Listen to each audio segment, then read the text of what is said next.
Welcome everyone, another great video. We get lots of good questions, so please keep sending them in. This one was from Sharon's, and what happens to my debt when I die? Ooh, big one. Which is a good question. We'll start with the good news. The good news is you can't inherit debt. That's so always nice to beneficiaries know. aren't going to get your debt. The bad news is it's not going to go away. No, it doesn't disappear. Your estate basically has to start to pay the debts. Your executor will be responsible for paying off any of the ones you have, be it credit card debt, mortgage debt, personal loans, whatever the case may be.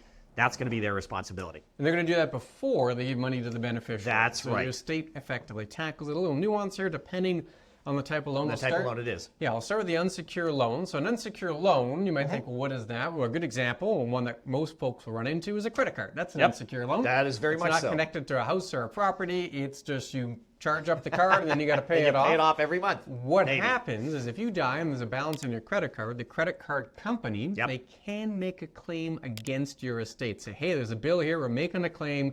You owe us that money because you signed a contract, an example, with a credit card. Exactly. Which allows them to do exactly that, make a claim. I have heard from clients, sometimes the credit card company just writes it off. But not often. Don't expect that. That is definitely not the norm, and they're legally allowed to make a claim against your estate. We got a quick example here. Yeah, I mean, our example, we're using Jamal. He has a $15,000 credit card balance when he dies. Now, the credit card company, of course, can file a claim against his estate to get that money back because they did lend it to him, unsecured as it may be. And then that would mean that the executor of his estate is responsible for paying that bill. So they will have to send money to the credit card company to pay them off. That is the norm. It is not, as Clint said, usually what happens of writing it off. That just doesn't usually happen for anybody. Yeah, so unsecured loans, another type of loan, and this is also quite common, is a secure loan. For example, a mortgage. That's it's the secured biggest against one. the house. There's an asset there. It's connected to the asset. What happens with the secure loan? Yeah, so on a secured loan or a mortgage, generally the debt stays with the asset. So, I mean, if we use an example of Ted, he owns a house that's $600,000. He's got a mortgage of $250,000 on it.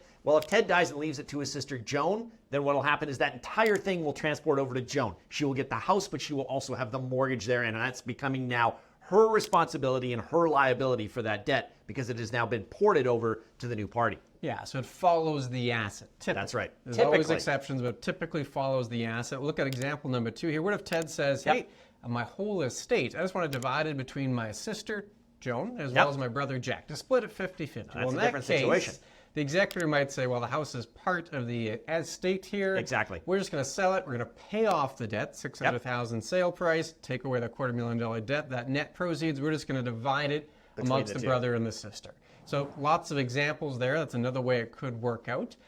A few considerations, but before we get through the considerations and the little nuances here, how do folks get a hold of us if they have a question? If they have a question, whether it be on this or any other topics, please go to chatwithclintonandkevin.com. You can find it on the website. You can just go in, ask us the questions. We'll get back to you as quickly as we can. It does come to both Clinton and myself. We're not passing this off to anybody else, so we will answer your questions and get back to you really quick. But again, any financial matters you have, please get in touch with us. Yeah, and we've talked very broadly so far what happens to your debt when you die. A few additional considerations here. We said debt cannot be inherited. That's right. Generally. There are some exceptions. Yes, that should be and quoted. That's important to note here. And what will those exceptions look like? Well, jointly held debt. That would be the big one. Debts that's at a cosigner or a guarantor. Well, those ones you're kind of on the hook. Yeah, I mean, basically, if Olivia cosigned for her brother, then of course, if her brother Noah, as we're going to put, passes away, well, the estate is not paying that debt off because we now have a cosigner on that loan. That now becomes Noah's debt. And Noah's going to be Olivia's debt,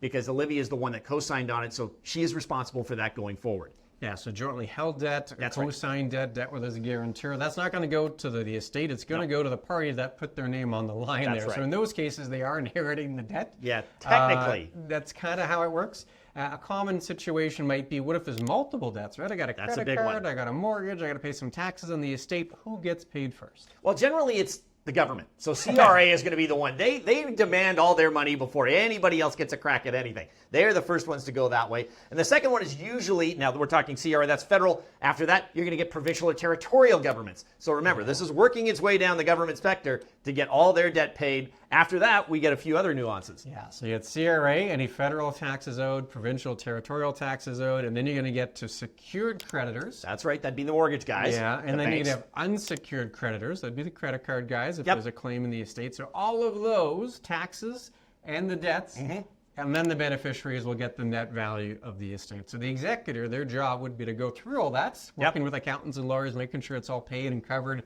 before distributing assets to the beneficiaries. We got that. We should mention davidsclar.com. He's a lawyer. He's right. got a He's blog. the one. We took that order from his blog, so give him the source material there.